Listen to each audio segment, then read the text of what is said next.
Oh. That would kind of suck if we just started doing everything and, forget to press the record button. And then realize that we forgot. Yeah, that would be... like 30 minutes in. Yeah, that would not That be would be great. something we would do. That 100% would be something we would do. Especially on such short notice like this one. Well, there's a reason for that. Yeah, roll the intro. Roll the intro. No, let's stop talking over each other and roll the intro.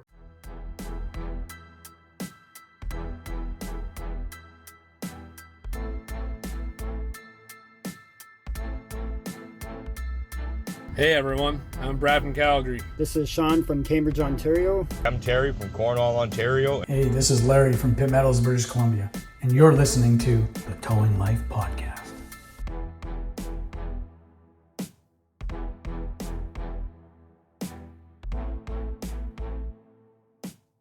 Welcome to the Towing Life Podcast, where the ditches are deep, the trucks are loaded, but the drivers are not. I am your host, TowManG, and as usual, I'm joined by my co-host, friend, and former coworker, the man with very strong opinions, Mr. PlainGuy. What is going on, G? What is going on? Oh, I don't like you rushing me, man. I don't like it. I do not know for our visual listeners. That's how it works. Well, I've got to figure out a new thing with a new camera, new audio, and new lighting. What's going on here? So I apologize in advance if I look... I look rather stunning, I might add, but... My lighting is all over the place and all kinds of crazy. At least I know how to operate a razor, unlike my co-host over here, Mr. TowManG. Every time I try, the girlfriend freaks out at me and says, "Don't do it." Well, no, but I at least get her to sign off on the haircut. There's trimming a beard and cleaning up a beard, and then there's shaving a beard. I'm not saying you have to shave the entire thing off. I'm just saying you shouldn't look like you just came out of the homeless shelter in time to record this podcast. But I did. No, that's a chicken convent. It is a different thing. A different thing. So welcome to episode 103 of the Towing Life Podcast. Thanks for joining us once again this week. We always have some fun. We always have some talks. We always have some laughs. As you were saying, we are rushing a little bit as we do have a community event that's currently going on. I have managed to sneak out long enough to do this recording and then have to go back to be able to pack up for the night and do it all over again tomorrow. That being said, you know the routine. If we love your questions, comments, concerns, anything appreciated towards the show, if you want to reach us, how do you find us? You can visit us at www.towinglife.ca, email us at the Towing Life Podcast on Facebook, or email us at thetowinglife@gmail.com. If you're watching over on the YouTube side, do not forget to down below hit the thumbs up, hit the like, hit the subscribe, hit the notify, and leave a comment down below on any questions, comments, whether you agree with us, disagree with us, or just want to say, hey, long-time listener, first-time caller, welcome to the show. Do we still have that phone number up? I believe it's still active. I don't know what it is. I don't remember. It never took off. There was never phone calls coming in or messages, so we kind of just killed it and went, whatever. If we get to it, we get to it. If I get an email notification saying there's one, I'll look at it at that time. If not, it is what it is. Also a good time to mention, as I put that over G's face, do not forget to submit your recovery of the month. It is simple. Head over to towinglife.ca/recovery. Submit some photos, story of your best recovery. You have a chance to win a $50 Canadian Amazon gift card sponsored by some lovely folks month over month. We've had BakPul, Hitches, Herb's Towing, PlainGuy Productions. Am I missing any? I feel like maybe I am. If so, I apologize. But you can win a $50 Amazon gift card sponsored by our great sponsors, as well as a spot in our 2024 calendar that will become available at the end of 2023. Contest ends September 30th. Be sure to get your recovery in for a chance to win. You got that right for once. I know it took a lot of work, but I managed to realize that there's only 30 months in 30 days in September. 30 months. Yeah. Pick on me for what I figured out. Yeah. So I got something, G. I want to like. We didn't really, we really did put this show together on a not last minute. We've known about the recording coming. We didn't expect it to be this time crunched, but there's something I want to talk about, right? So the reason that we didn't get to do a recording last night, which was our original plan, Yep. and if anybody knows anything about towing, if you want to get busy, make plans. So last night we attended. I know we talked about it before on the show, and I think we actually put photos of it. Did we ever put photos of it on the show? I don't think so. Okay, there was a reason for that. So last night, unfortunately, we had to attend to do a recovery, or I guess call it a recovery. It's not a rescue at that point, for a airplane that had crashed into a farmer's field near. Or just a cleanup, really.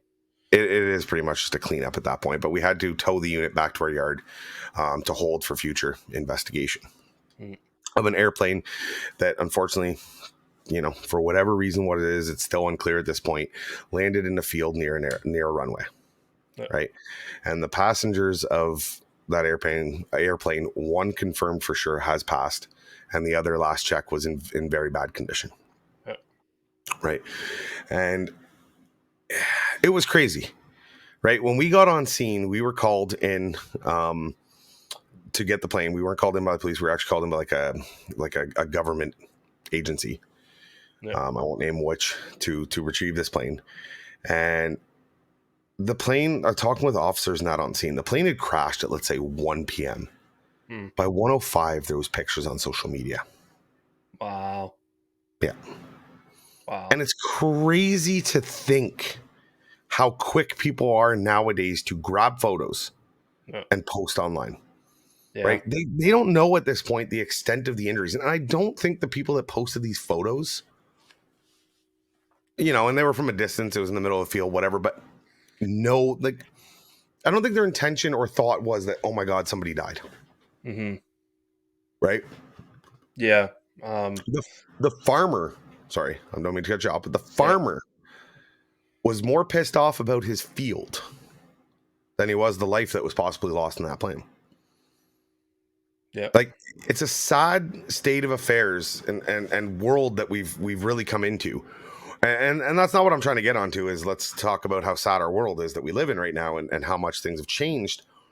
But it's a lot to do with social media and photos and your operators, right? We've talked about it a bit before on what is policies. Do you have drivers posting photos? Whether it doesn't have to be a fatal. It can just be of your truck, of towing a car, of a customer's vehicle, whatever those cases may be. But I want to talk specifically about fatals. Is there a place, is there a time, and is there a situation in your eyes, G, that you think it is okay to post a photo or something I'm not thinking of that would, when it comes to a fatal or something along those lines? I did one. It was a motorcycle versus car, and I towed both at the same time in my wrecker. And I took, I don't know, probably like 6 photos of it because I was proud that I was able to sling the bike off the back of the boom and tow the vehicle as well. And I didn't post any of those photos. I think I might have posted one to a small towing group like a year and a half after the fact, Yeah. to where I knew no one involved in that party would ever see them. Right? Now, if someone was to screenshot that photo and post it elsewhere, then that's not really out of my control. However, I would still look like the bad guy at the end of the day. Agreed. And that is something that you have to worry about. Like, even if you send something in the Snapchat group to all your coworkers, it doesn't matter. You might have had the intention on only showing them, but maybe they wanted to show their wife or their friends, their kids' friends at their school. And next thing you know, it just gets thrown into the social media whirlpool that we have of a world, and it goes viral, right? And who's to blame at the end of it all? You are, because you're the one that originally took it and sent it. Yeah, agreed. Myself personally, so just a tidbit, that farmer, as we all know, the world is getting very big, like very big, but it's also feeling a lot smaller. We have lots of issues that we got to think about that's going on in the world. And unfortunately, the capacity, when something dramatically impacts you, that's all you can really think about. And unfortunately, a plane falling out of the sky is not going to go over well with his crop insurance company. I can only imagine that phone call to try to claim damages. A plane fell out of the sky and it's ruined 6 workable acres of my field. It wasn't that much. Like we're talking a little like Cessna 150. Like we're not talking a By the time you commercial travel airliner. in and out in the debris field, he probably Yeah, I can't. was still didn't cut up 6 acres. I mean, Yeah, but he can't harvest directly around it because what if there's a piece of scrap metal that got thrown out and that picks up through his combine and then clogs up his combine? okay, I see what you're Right? saying. I see what you're getting at. So Okay. you got to have a You're the safe farmer. area around it, right? Mhm. Anyways, more so to the picture side. This is going back before I was born. My uncle killed himself on a set of train tracks. Parked his Oh, car. that just took a hard Yeah, left, but yeah. okay. My uncle parked his car on a set of train tracks and waited for the train to come. Long story short, he checked himself into a hospital for mental health issues, and they let him check himself out, and then he went and did that. My grandfather, so his dad at the time, was up in the Northwest Territories teaching people different Yep. things. My grandmother was by herself at home. Wait, sorry, I kind of teaching people things. I feel like that was a very Well, the weird way to story that go. I've always been told, he's up north teaching people. Oh, okay. I think being that we're from Canada, I think I know what that means. Okay. Okay. So Wow, my you're. grandmother is sitting at home. Quit dinging over there. I'm sorry. There's things happening on my computer. It was a fresh turn on. And not everything's fired up yet. My grandmother was at home by herself, and my mom was out. I don't know where. So, anyways, they had to call and bring my grandmother out to the scene to identify the body, what was left, 3 miles down because the train pushed it. Took her back home to an empty house, and they would not let the media company release anything until they got a hold of my grandfather up in the Northwest Territories to let him Okay. know that his son had died, which was about 36 hours. Wow. So there was a 36-hour media blackout of this instant because they were waiting to make sure the family was the first to know about the accident and the loss of life. Okay. And we don't see that anymore with No. social media. No. Social media has absolutely destroyed the possibility of that happening. Right now, it's like it's who can get it out quicker. Yeah. Than anybody else. Like I see it all the time. I seen it tonight. I know we responded to an accident in our town. Mhm. And I see it an hour later on social media, posted about the same time. Oh, there's an accident at this road and this road. Yeah. You know, hope everybody's okay. And it's like, Yeah. first of all, piss off. I didn't know how long we were into the show, so I'll leave it at piss off. The fact that you go out and post the business, like post that something like that happened, you don't give a shit about the people. If anything, just do a blurb with no picture saying road closure here, avoid the area. Yeah. Like you don't give two snots about the people involved, or if you did, you wouldn't have even posted it. Yeah, like I said, you could be like, hey, road closed. Not, oh, bad accident. I seen ambulances and fire trucks and 7 cop cars. And I might have seen an arm hanging out a window. Pray for everyone to be okay. Shut the hell up. Yeah. Like the pride, it's not, and this isn't even about privacy, right? Like social media has definitely killed, you know, privacy in the world, but this is just about the common courtesy. Like I hope operators have a, you know, for companies have a better sense of it, because let's be honest, we get to see some really dark and twisted stuff. Yeah. Right? Yesterday, you know, being on a fatal, the twisted humor comes out. Right? I remember like when we recovered this airplane from a field, we used a loader with some, you know, soft rigging, and we lifted up. And it went for its last flight there. Oh, one of my guys, as he's guiding the other guy, lift and lift and lift, and all right, we have liftoff, and he's like, "Ooh, too soon." I was like, "No, not with this group, not in this situation, and not with the way people deal with things." Right? Like that's, I don't believe there is too soon for a joke like that. That is all about how different people deal with different trauma and different things. But if family members were on scene with you, definitely. 100% that was inappropriate if family members are there. Nobody's on scene with us. Like we make some dark jokes. Yeah. I had a cop telling me about, hey, do you remember that accident at so and so? And I'm like, I didn't respond to it, but I remember hearing about it. And he's like, yeah, it was the one with the little girl. And I do remember hearing about that. And I'm like, the paramedics got there and grabbed the girl and pretty much ran and then rushed her to the hospital because she was in really bad shape. And I'm like, yeah. And she's like, I'm like, how is did she make it or whatever? She's like, yeah. They brought her to the hospital and they drilled a hole in her head. And now she's a vegetable. And I'm like, Oh. I wasn't ready for that. You know what I'm saying? And I you're didn't worried prepare, about swearing. yeah, and I didn't prepare anybody in the listening to the show for that either, which is great. Oh. But going back to the original point, which was the photos on social media, it's that, yeah, like I like your idea. You said it was a little while. Like, what is an appropriate timeline for posting that kind of stuff? Is there one? Does it depend on a base-to-base scenario? Like, I don't know who this guy was. Yeah. I have very limited information. We have some Yeah. information the public isn't privileged to because of our work with Mhm. let me say this correctly, our work with first responders. Mhm. We are privileged to that information. So where do you draw the line on what information should be posted when and by whom? Well, I feel if you are involved in the accident scene in any capacity, you shouldn't say anything, like at all. You shouldn't post anything until well after all the legacy medias have posted anything. And at that point, you're beating a dead horse. So why post anything at all? Yeah, I think that's fair. Yeah. I think, yeah, you can post anything that is public knowledge. Yeah. If you have a little bit more maybe insight into it, sure. Yeah. But you know what I mean? Like even this, technically then I could post a photo of this plane because it's already out there. But should I know? No. And not as a towing company, because don't forget, like this gets around, right? If you're on social media, so are your police, so are your paramedics, so are everybody else involved in that wreck. And if they see the photo coming and they trace it back to your company and they see that you're almost, it almost feels like bragging, showing off, Yeah. right? That kind of information, what do you think is going to be the end result? You are not going to be privy to that information anymore. So much to the point that it could lead to, a decrease in call volume from that police service.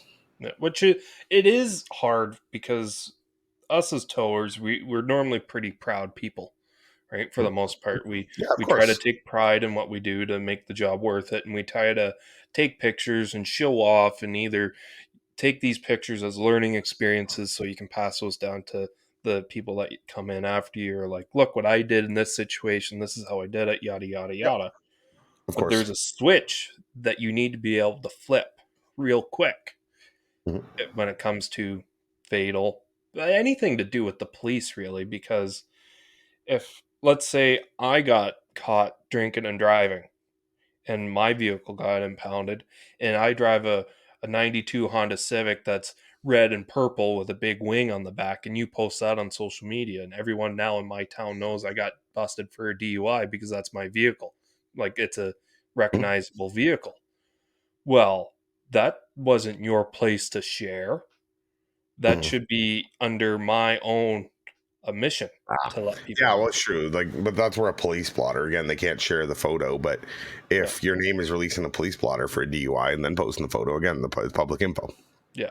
But that's the police doing. That's why is the tow company now, Yeah, I don't know. Why should the doing that? tow come? Yeah. Absolutely. Yeah.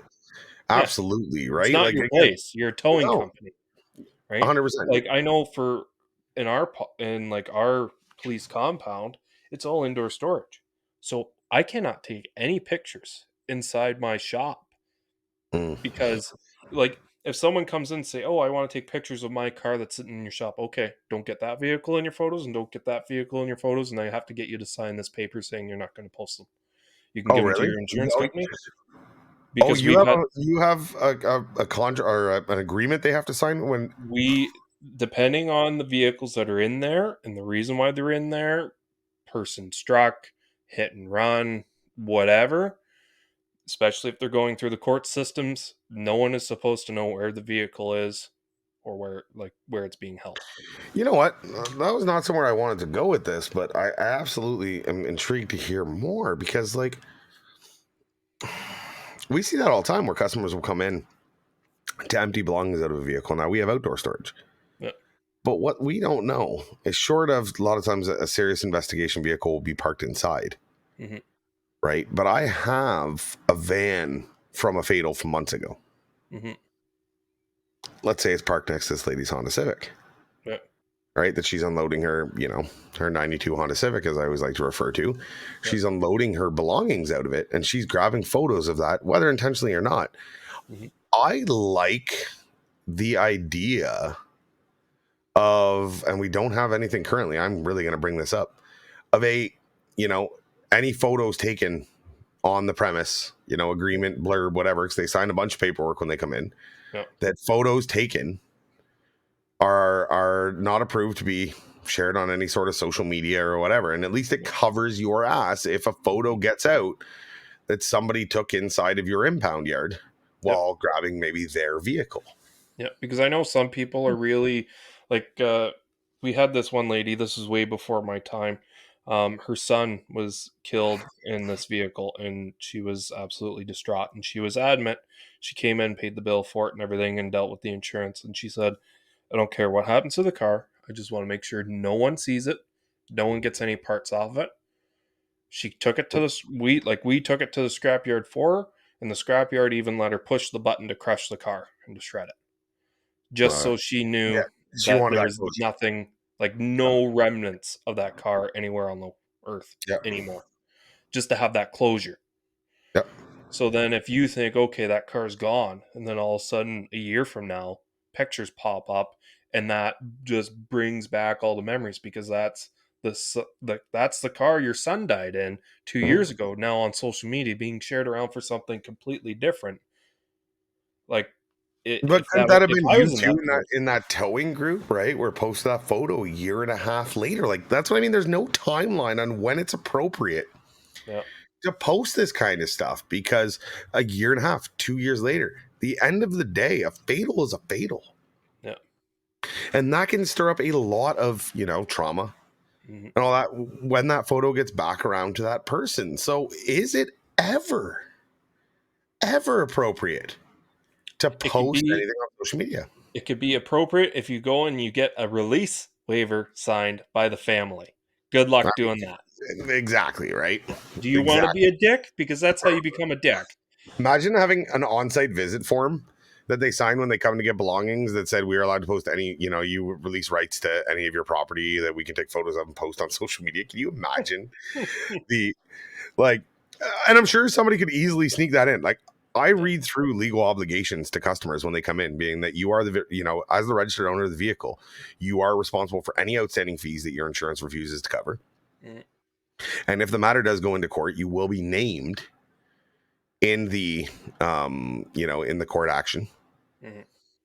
It's not the right word I'm using, but you know what I'm trying to say. Yeah. And, and they're just like, okay. And I'm like, I as a consumer would be like, huh? What do Why? you mean? Like, at least ask more questions. Yeah. Not just like, they're not even listening and they're just signing the paper. And I was like, man, that's what's wrong with people nowadays too. But, Yeah. um, there's somebody that shady could throw that into the contract that you own the rights to the photos and you can post wherever you want. But like, the more and more we talk about it and we have this open conversation about it, I don't know if there ever is a proper time Yeah, I don't to think so. post that. Right? Like I said, because you really risk bringing up trauma.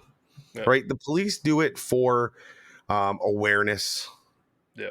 as a type of enforcement without like And a I'm sure they self-regulation. get an okay from the next of kin. Okay, well, a fatal is one thing. Like, but I mean, them posting the, like, caught this vehicle speeding, like you said, or the Yeah. DUI, Yeah. that could be a distinct looking vehicle. Mhm. They're doing it not to shame the person. Yeah. They're doing it to, educate, as a type of, like I said, self enforcement. People think Mhm. twice, that kind of thing. And But they do a pretty good job of blurring out pretty like obvious red yeah, flags like that hey, license that's Billy plates. Bob Joe's truck, right? Yeah, like if the plate is like, I hate cops, they'll still blank it out. Yeah. So yeah, no, they obviously cover any sensitive information that may be posted about the vehicle. But I know they love taking that. I I impounded a truck the one night for street racing, and it was in the dark, so I couldn't see it until I got back to my shop. And Right there, next to the license plate, was a sticker saying, "I only get pulled over by gay cops." And I Nice. died laughing because the officers that were on scene when I got there were the two lesbian cops on Nice. probation. Nice. The coincidence on that one alone, Yeah, the irony there is amazing. yeah, You got pulled over and impounded. yeah, yeah. That's It's great. I got a chuckle. I even told him that when he came and picked up his truck. I had a guy come to release a motorcycle not long ago from a DUI, Mhm. and he got a DUI on his bike, which I mean, that is got to be the worst vehicle to get a DUI. And I mean, I actually think You're hot take. dumb if you drink and drive No, on a hot, motorcycle. hot take. No. This is let me get this out. Hmm. I believe the sentencing should be less for drinking and driving on a motorcycle. You're pretty much only endangering yourself and the odd pedestrian. Got it. Yeah. Exactly. Yeah. Exactly. So I think it should be a 3.5 day. Explain to me why speeding is 14 and drinking is 7. It's Yeah, ridiculous. I feel Anyways, like they should have bumped it up so it's equal at the 14. you, But you would the think amount of shit boxes we get in for DUI, they just wouldn't leave yeah, if it's it true. was double the storage. So, anyways, this guy got his bike impounded, and that night the cops dropped him off drunk. And our impound is under our contract is closed at night. Mhm. And I just happened to be stopping in before heading on a long run on the highway. And he's like, I need to get my keys out of my bike. I need my keys to my house.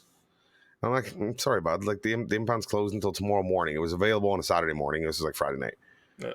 Anyways, this guy was not having any of it. Hmm. Like, and you can tell he's still. I can't believe the cops released him because he was still like visibly intoxicated. Yeah. Yeah. And they dropped them off at your pound. Yeah. God bless him. And so he's like, he's not happy. He does not like my answer, right? He is like, no, that is not appropriate. I need my keys. Yeah. And I'm like, well, I'm telling you, like, and he's berating me now. Now he's just being a dick. Mhm. And I'm like, you're not getting your keys, buddy. See ya. Like, what do you think you're going to accomplish from this argument? I'm in a truck. You're on foot. What are you going to do? So I leave. I check on the cameras to make sure he left because I called him a cab. I'm like, you want me to call you a cab? Where am I going to go? I'm like, I don't care anywhere but here, man. So I call my cab. I go up to the fuel station to get fuel before I leave. And so I check the cameras to make sure he's not on my property anymore. He didn't, try and hop the fence or something. And he's gone. Well, a week later, he comes by and my impound manager happened to be out. So I was dealing with him. And he's talking to me sweet as can be, nice as can be, and everything else. I'm like, this guy clearly doesn't remember. Right. And like, maybe he doesn't remember me. I'm not that memorable, right? Says all my ex-girlfriends. But he just didn't, like, I don't think he actually remembered the interaction with me. Mm-hmm. And I'm sitting there going like, you're a dick. Like, just say sorry, but you don't want to bring it up. Yeah. You'll be like, hey, asshole, you remember yelling at me? Like, what do you do there? So anyways, the fun stories that we get, the fun people that we meet along the way. I got another story, or Okay. not story, but question for you, scenario for you, right? I've kind of prepared these without really too much prep into it, but you know what it is. We normally relate these to real world scenarios that we encounter. An employee's been with you. I don't know. I don't care how long. Let's say a year, 3 years, 5 years, 6 years, 7 years. Yeah. You see their production drop. Sound familiar, TowManG?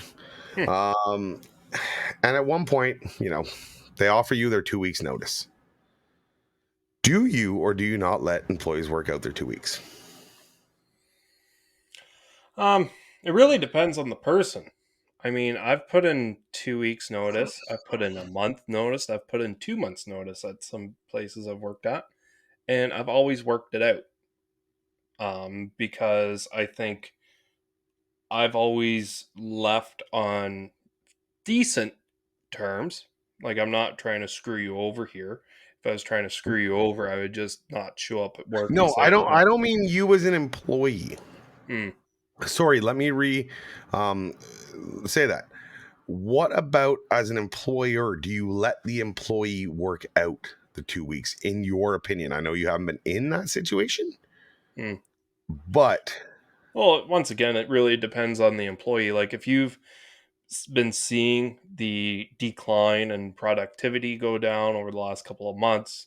Mhm. Recklessness start to increase. Maybe a couple extra damage claims here and there, just for just cutting corners. Mhm. You put in your 2 weeks, unless you absolutely need that coverage for 2 weeks. I would let them go, or her. If they're a stand-up employee, they've worked good, and the whole time they've been there, and they're putting in 2 weeks or a month's notice just because they are moving or changing jobs, changing careers, let them work out 2 weeks. Let them bank a couple extra $100. Like, don't be a dick, because that guy's not being a dick to you. I think you're right. I think it really depends on the situation of the employee, right? Like when I left where we worked together, Mm-hmm. I left on great terms. It was Yeah. nothing. I was not upset with the company. Mm-hmm. I was not right, and that plays a lot into it, Yeah. right? Where I've had employees leave that they're like, you know what, this isn't for me, and I I'm not happy. I'm not whatever.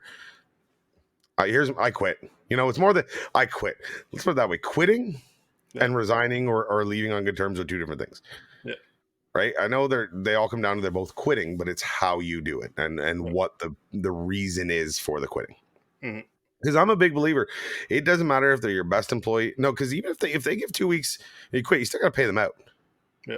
Right. You still have to pay them out in the province, at least that we live in. I don't know, depending on where you're listening from. I'd love, right, this week's listener question: in the state or province that you live in, if you give your 2 weeks resignation and your employer terminates you on the spot or doesn't have you work out for Mm-hmm. those 2 weeks, are you owed compensation? Right? There's compensation differences when it comes to firing somebody, because then there could be possibly what's the Wrongful word? termination No, disputes. no, no, no, no. Because you can fire somebody Yeah. without not without cause. You can't fire them on the spot without cause. You can fire them, Yeah. but then based on how long they've been there, you owe them severance. Yeah. Right. And a lot of when an employee's been there so long, won't fire them unless it's without cause because of the severance. Mm. Right. But even that, okay. So in your state or province, if a employee or a person resigns and the employer does not want them to work for those 2 weeks, are they required to pay? Mm. I'm looking at it from a scenario that you are. Okay. You are required to pay their 2 weeks if you don't want them to work. Do you let them work those 2 weeks and pay them out, or do you just pay them out and they don't come back anymore? Especially, like, Again, depends on the situation. it depends on the situation. If you've noticed that they haven't been keeping up with what they used to, I would just probably say, you know what, I'll take the extra hit for 2 weeks just to get you out of my truck. Then I don't have to worry about you, because you're going to be thinking about, oh, the grass is greener on the other side. I can't wait to be done. I've got 5 days left. I've got 4 days left. They're not focusing on the job at hand. They're not going to be doing the best job. They're going to probably tell customers that they're leaving for X, Y, and Z reason, regardless if it's true or not, and could be showing your company in bad light in those last 2 weeks that they're there. They could do that when they're not quitting or Yeah. put in your 2 weeks, but it's more likely to happen in those last 2 weeks. But they can also, too, it's the environment on the coworkers. Yeah. Right. It's very important on how it's going to play Mhm. on coworkers. I mean, they could be like, whenever I left, again, where we worked together, I don't think I had a negative effect on the coworkers. For anything, there was almost like a sadness to it. Right. There was like, man, I love these After guys. you left, everyone else pretty well left. Yeah. Yeah. Fun story on that one. Things kind of took a hard left, Yeah. which is terrible. Can you please actually you come down to where I work now and tell people that story, because they won't believe you. But anyways, no, it was how we had a going away party. I mean, that's how happy they were to get rid of me. They threw me a party. Yeah. Yeah. That's the It's only going away party I've ever been to for a tow truck driver. for an employee. Yeah, like an employee that's leaving to quit. Yeah. It is true. And man, we had a wild night. Yeah. That's true. That's the only place I've ever gone where I've ever gotten any and I was there, I don't know, I was like 3 years. Yeah. 3 years, 4 years. It was family, right? That really showed the family of that place. Mm. Anyways, now you're making me think of old times and good times, and I miss them. Good I'm gonna old call Davey. good old Davey. I miss Davey. Yeah. But no, it's very important, and it's a tough one, right? Like, as an employee, you probably wish they just pay you out. Yeah. Because I do believe too that if you're going to quit jobs or change jobs, and even if it doesn't involve relocating, Mm. Do yourself a favor. Take a week off in between the two. Like, you have no, like, I hope I'm never, see, the problem is a lot of people that I work with listen to this. So I'm not encouraging you to quit. I am not giving you a pep talk, as we call it. Quit. But anyone else in the industry who doesn't work for me, if you are ever going to leave a company, be sure to give yourself an extra week if you can afford to. Right, a lot of people can't afford to nowadays. That's a hard part of it. Mm-hmm. But if you can, be sure to do it, and hopefully you're leaving on good terms. Honestly, the easiest part is honesty. That for me, if an employee is going to quit or resign, right? I had one recently who he fell in love. Right. I've always said, right, the towing industry will kill love or love will kill the towing industry. It's one or the other. It can't be both 90% of the time. But, he was moving in with her. He owned his house. She was buying her house, but his house, he rented out to his parents and helped with the mortgage. She wasn't going to have that. So he was moving in with her, right? He was taking the next step in his life. And unfortunately, that relocation involved being, or that move involved being in a place that he couldn't still work for the company because of distance. Yep. I'm not upset about that. No. That is somebody doing what they feel is best. And like, at one point I fell in love. I still am in love. That sounded really bad if she ever listens to this episode. Sorry. Yeah. At one point I fell in love, and then I continued to fall in love over and over and over again. There you go. And I get it. Right. And if luckily she moved to follow me around in the towing industry, I didn't, have to move to follow her. Yeah. But like, that's something you can't be upset. Like, that's a scenario where you let that guy work it out. Yeah, he's moving on with his life. Don't be holding people back just because you're desperate for employees. Absolutely. Like I said, if you try to hold people back because you're desperate for employees, guess what? You're always going to be desperate for employees because you're not going to attract the quality employees you want and need. Yeah. He was a bittersweet, and I said that from the beginning. I'm like, I hate to see him go because he's a great employee. But at the same time, I'm happy he's doing this with his life. Like, I'm happy he's found somebody and has made this decision to do this. It's a really impossible situation to be in as an employer. Yeah. So, yeah, that is. I asked the manager once. I was like, I wasn't planning on putting in 2 weeks at that time, but I was like, how much time do you want notice? And he got back to me, 52 weeks. It's like, you motherfucker. That's a good answer. I'm going to use that one if I ever get asked that from a guy. Yeah.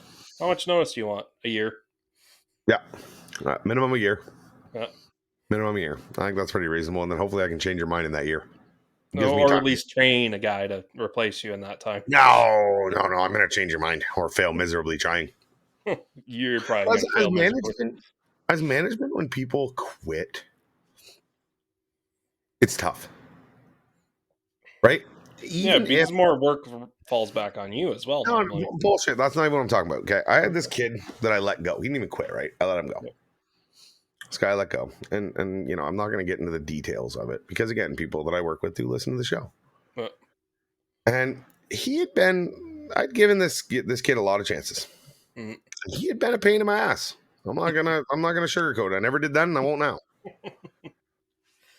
And, my wife heard many conversations of like, man, not showing up again or this going on or whatever the case is. And finally, when it was all said and done, she asked me, do you feel better? With him gone? No, I didn't. I didn't. Because even though all the frustration and everything that came along with this employee, you fucked up somebody's life. You changed somebody's life. Now, they did it to themselves. There's got to be accountability on their side. Don't get me wrong. But you changed somebody's life. Right? When this operator started with me, I would say he had about a 20 to 30% chance of succeeding in the industry. Mm-hmm. Right? We have those. Yep.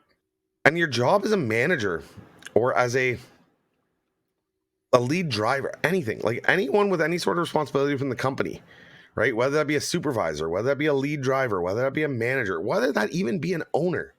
Mm-hmm. One of the biggest, in my opinion, to tell if they are good at what they do, is turning those 20 and 30% employees into 70, 80%. You might still lose them. But at least giving them, you know what I mean? Like converting those odds and turning that person around. And I didn't do that with this kid. I mean, I tried everything that I could to help him come around, and he didn't work. But I never at any point made him an 80. And maybe you couldn't. Maybe you never could. Right? My wife, when I say that stuff, she always gets like, you're too hard on yourself. No, like I'm not sitting here going, oh, I failed. Right? I'm a failure. Yeah. It's not any of that stuff. But you did fail. Yeah. You know, like I'm not going to sit here and lose sleep and say, oh my God, but you do fail. Right? I trained this one guy, and I told my manager and the owners, I was like, honestly, if he can make it past the 6th to 8th month mark, I think he's going to be in the industry for a long time, because I see the same personality traits that I have, and I can see that once he gets a taste for what this actually is, he will become developed in the industry and want more, right? I shot myself in the foot with that one, because like 3 weeks into him working there, the truck blew, I think it was 2 or 3 hydraulic lines. And so since he was off on those days, we got him to work on the truck. And he was like, I like working on trucks. I'm going to become a mechanic. Oh, shit. And then he left. Oh, shit. You couldn't have planned that one any worse. No, good. Yeah, no, there's nothing worse than, why don't you go do this equipment, move this equipment? Yeah, that was really fun. I think I want to operate equipment. You're like, wait, what? I gave you this opportunity. God damn it. It's a stepping stone to better opportunities. Maybe not better, but opportunities nonetheless. Absolutely. Well, I think that about does it for this episode of the Towing Life podcast. Hey, those are some great conversations, geez. For a last minute episode that we put together, I'm pretty happy with how that went. I hope you, the listener or viewer that's watching over on YouTube, and isn't going to forget to subscribe and like and click down below and leave your comment with your answer. That like button, I think is what you just said, but okay. Button. Button. It's got a T. Lick it. Lick that button. Yeah. That is the quote of the week. Lick that button, as per TowManG. You got to say like button, because just licking the button is not safe for work. NSW, this episode is now officially not safe for work. Lick that button on behalf of myself and Mr. TowManG. Thank you guys for coming out for another episode. We can't wait to see you or hear you or have you hear us next week. See ya. Turtles.